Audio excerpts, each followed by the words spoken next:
oposición que se ha demostrado antidemocrática ante este mecanismo histórico, pues siguió. No me sorprendería que en este proceso de recolección de firmas las artimañas ya conocidas por la oposición se hicieron presentes y que ellos mismos se hayan metido. De recordar que desde luego esa cifra que mencionaba el compañero Ataide fue mínima, fue apenas el 0.1% de firmas inconsistentes. No hay que demeritar el esfuerzo ciudadano que hemos hecho y sobre todo no hay que desmovilizar, que eso es claro que sucedió en todo el país y en diferentes estados. Ya tendremos que esperar a que entre esos 10, 11 millones de ciudadanos que votaron por llevar a cabo esta consulta se reflejen al final de esta jornada. Sergio, te hago la misma pregunta. ¿Está México de frente a una oportunidad para fortalecer la democracia participativa? Por supuesto que es ante una oportunidad. La cuestión aquí es que la oportunidad no fue bien aprovechada en los bandos. Por un bando, por el lado de la Asociación Civil que sigue la democracia, muy ligada a Morena, obviamente, aunque la señora diga que es totalmente ciudadana, no hay una transparencia de donde de alguna forma recolectaron los recursos para tantos espectaculares, un gasto totalmente fuera de todo nivel en una consulta que debería de haber sido ciudadana, donde se vio incluso eventos masivos por parte de la jefa de gobierno de la Ciudad de México y en los estados. El mismo secretario de gobierno viajando en los aviones de las Fuerzas Armadas, de la Guardia Nacional, los miembros del Ejército en los eventos promoviendo abiertamente la revocación de mandato, una cosa nunca antes vista en cuanto a violaciones constitucionales flagrantes a nuestra ley por parte de funcionarios y de personas ligadas también, por supuesto, a este movimiento que sigue la democracia, pero también del otro lado,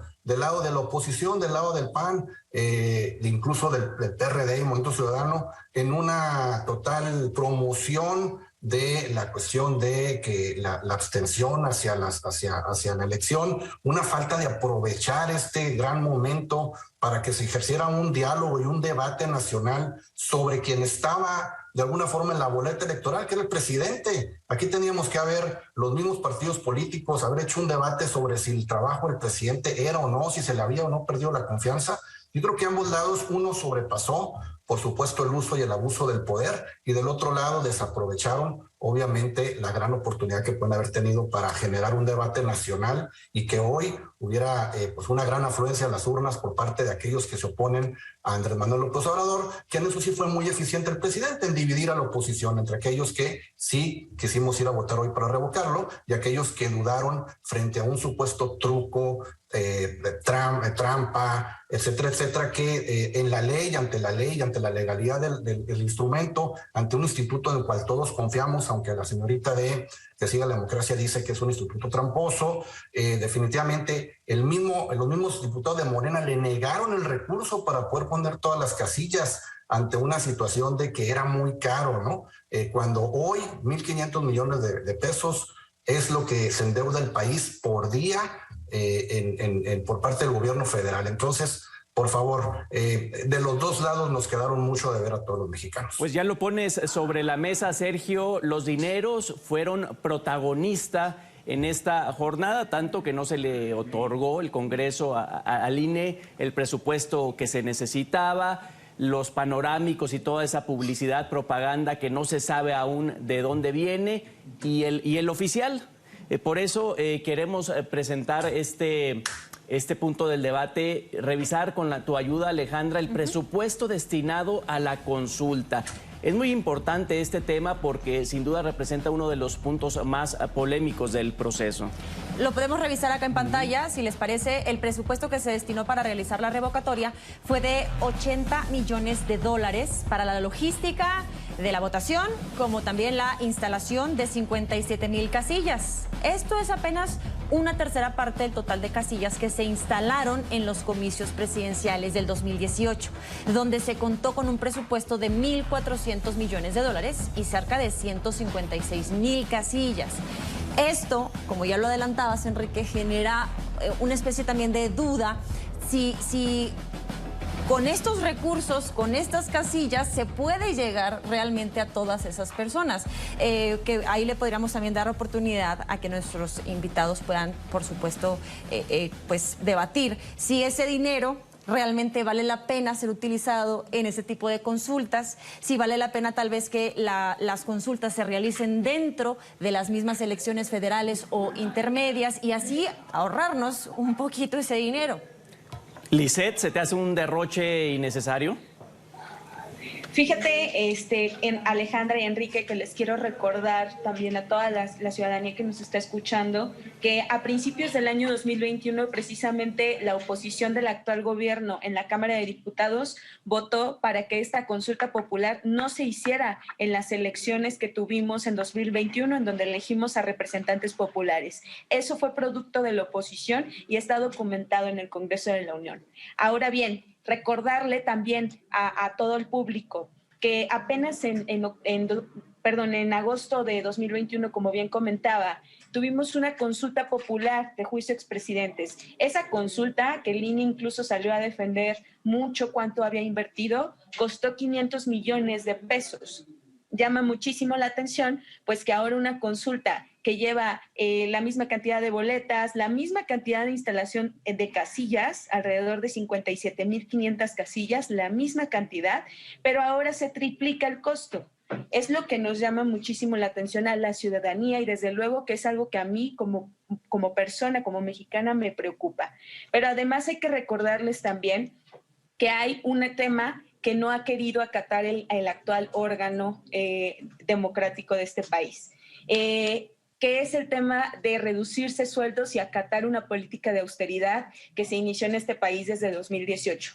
Habría que recordarles que los actuales consejeros de nuestro instituto ganan más de 200,000 pesos al mes, lo cual ya es incluso impensable en nuestro país, en puestos que son también pagados con el erario público, que tienen cada uno más de 6 asesores que ganan más de 100,000 pesos, eso sin contar los seguros de gastos médicos mayores con los que aún cuentan, que cuestan más de 1,5 millones al año a los mexicanos y además que tienen camionetas de lujo, que les pagan celulares y reciben viáticos. Todos esos gastos se analizaron desde luego para que el presupuesto que el INE exigía para realizar este ejercicio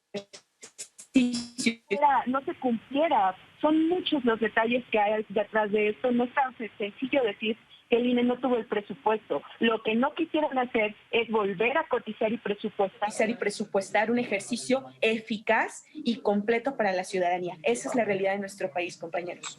Tu opinión, Andrés, en el tema de los dineros, un ejercicio millonario por el ego del Ejecutivo Federal. Dame tu opinión. Sí, totalmente.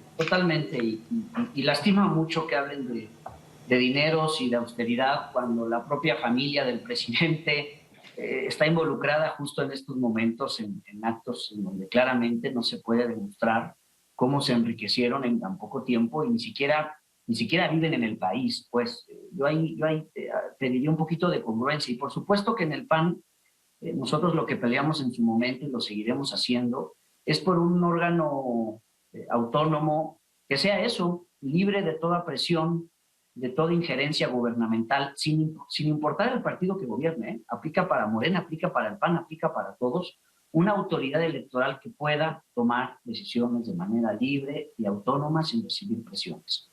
Lo que ha estado haciendo la autoridad electoral en estos últimos días es recibir quejas, sí, de partidos políticos de oposición, claro, del PAN también, en donde hemos solicitado que a servidoras y servidores públicos que haciendo uso de tiempos oficiales y de recursos públicos violentan la propia ley que ellos promovieron y aprobaron, que es la Ley Federal de Revocación de Mandato, en donde establece de manera explícita, muy puntual, que está prohibido promover ese ejercicio, pero que además está prohibido también promocionar acciones de gobierno, exceptuando un par de temas, protección civil y temas relacionados a la educación. Y la jefa de gobierno insistió una y otra vez con violentar esa disposición y aunque se enoje y aunque se moleste, pues el Instituto Nacional Electoral la mandató a bajar esas publicaciones. Pero no es un capricho del INE, no es que el INE esté de un lado o del otro.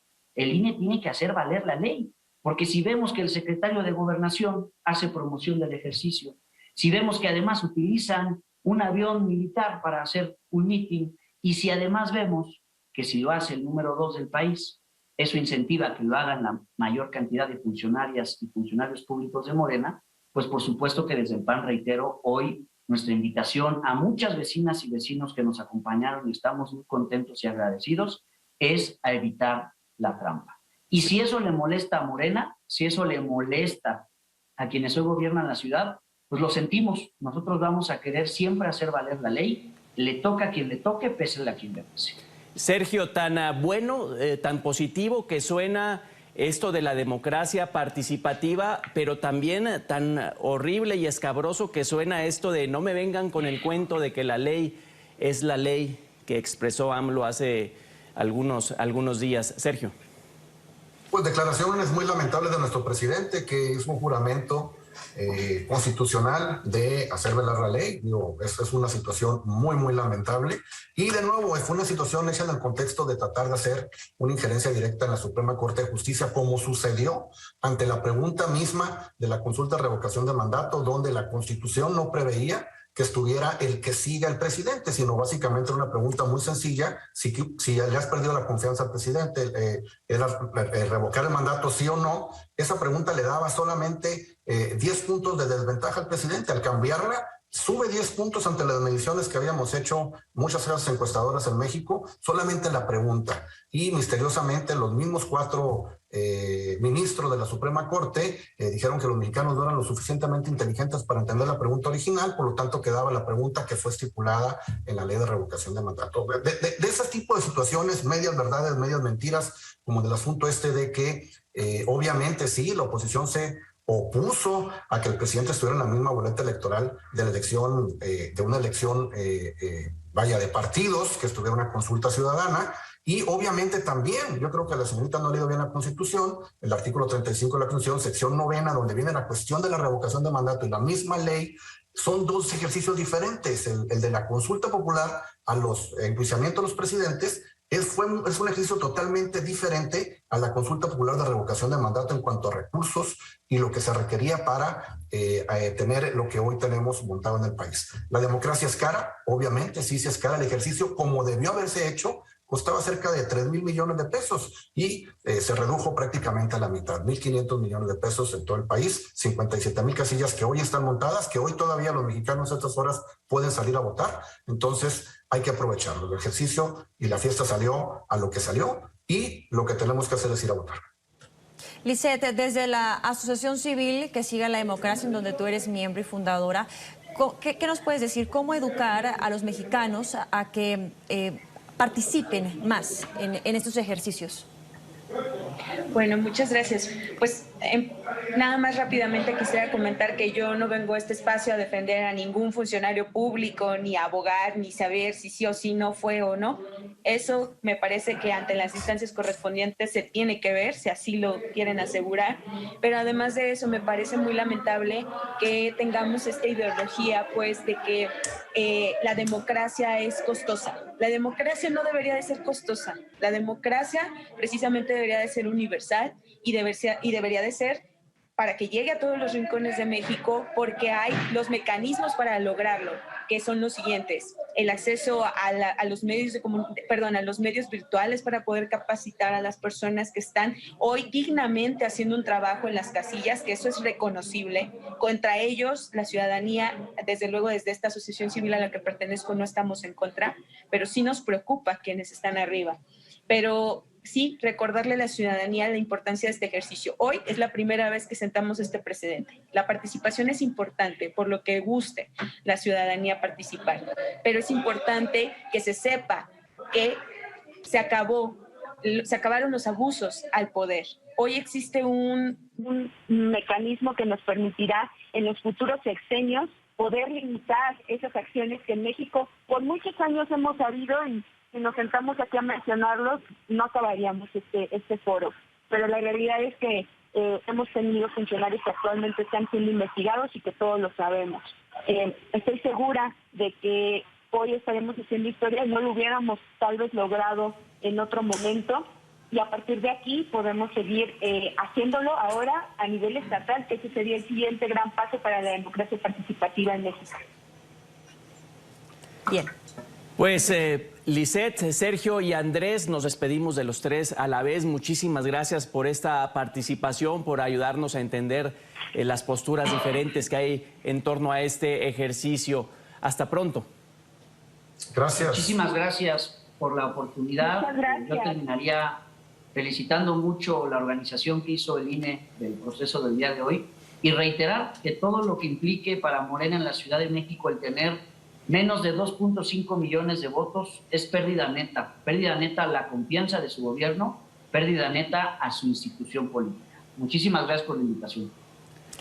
Gracias a los tres una vez más y a ustedes televidentes. También, Enrique, gracias por invitarme aquí a tu espacio, aquí en la tarde de fin de semana, para poder platicar más a detalle de lo que está sucediendo en nuestro país. Paisano. No, pues bienvenida siempre y para platicar de cualquier tema, Alejandra. Gracias por lo pronto. Nos vamos a una nueva pausa en la tarde fin de semana. Al volver